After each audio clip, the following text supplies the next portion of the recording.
All right, scholars, we're now going to take a look at the differences between corporate taxation liquidation and partnership liquidation taxation.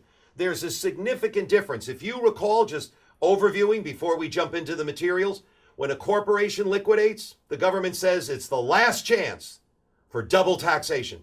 So we tax the corporation one last time on the appreciation of the assets, whether they sell them or whether they distribute them.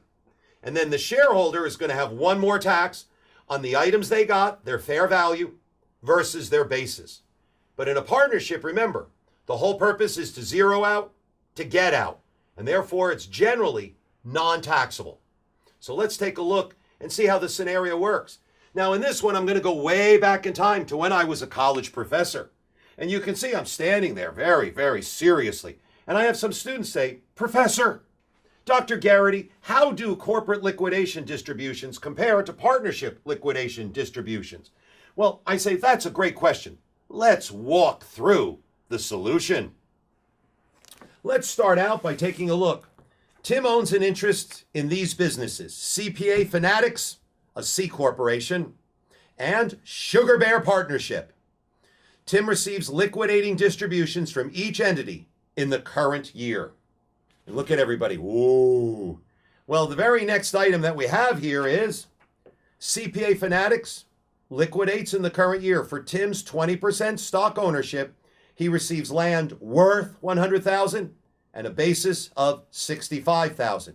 Right there, you know that the corporation is going to claim a taxable gain of $35,000, the difference between the $100,000 that it's worth and the $65,000 they have in a basis. Now notice, they didn't sell it, they actually gave me the land, but it's taxed to the corporation as if it was sold. And then I have a basis in my partnership, or sorry, in my corporation of $50,000 in my stock, but I got land worth $100,000.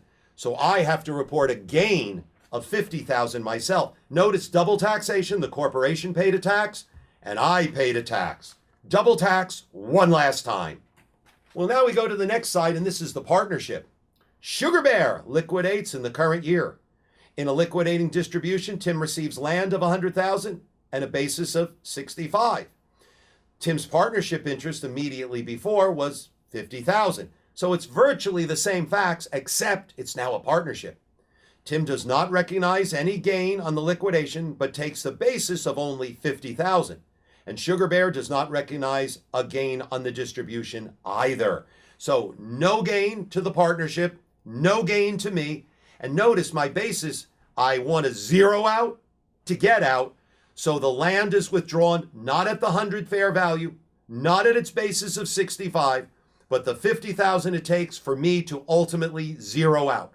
So no gain at the partnership level, and I have no gain, but my basis in the land will only be $50,000. So finally, in summary, the laws for partnership liquidation are drastically different from those governing corporate distributions. When a corporation makes a distribution of appreciated property, the corporation recognizes a gain, one tax, as if it sold it, even though it didn't.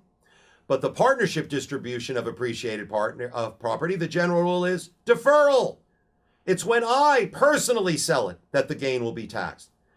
The challenge with deferral is that the order to ensure that any gain in the partnership's assets is maintained, a complex set of rules governing the distribution and your basis is required. But I think we've mastered that with the concept of zero out to get out.